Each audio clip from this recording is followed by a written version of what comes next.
Здесь практически все готово для запуска автомобильного движения в тест-режиме. Нижний слой асфальта уложен, грузовики вывозят мусор и глину. В ближайшее время нанесут временную разметку и завершат установку освещения. На сегодняшний день в нижнем слое проезжая часть основного проезда сделана.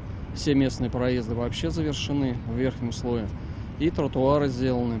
Точной даты, когда откроют движение на этом участке улицы Тихорецкая, пока нет. Но строители обещают сделать это уже до Нового года. В каждом направлении здесь будет по 3 полосы движения, ливневые канализации, установят 2 светофора. Новая дорога поможет разгрузить улицы Техническая и Тульская. Чтобы успеть вовремя, на объекте одновременно трудится около 200 человек. Для Казани это стратегический дорожный объект. Его стоимость больше 2,5 миллиардов рублей. Большая часть работ уже позади.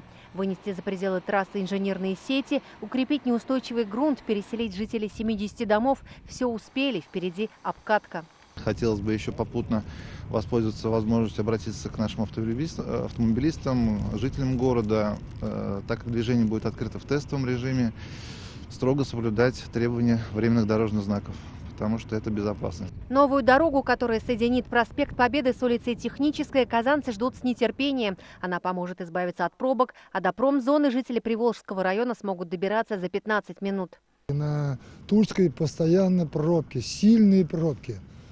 Каждый вечер, каждое утро. До конца года здесь посадят еще 200 деревьев. Чтобы зелень прижилась, под землю даже проложили поливочные шланги. Верхний слой асфальта укладывать будут уже весной, когда погода позволит.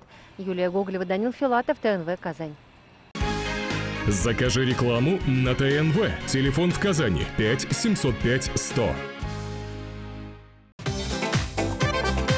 Көтелмәгән кунак көттүреп кенә интернет челтәрләренә дә килеп җитте.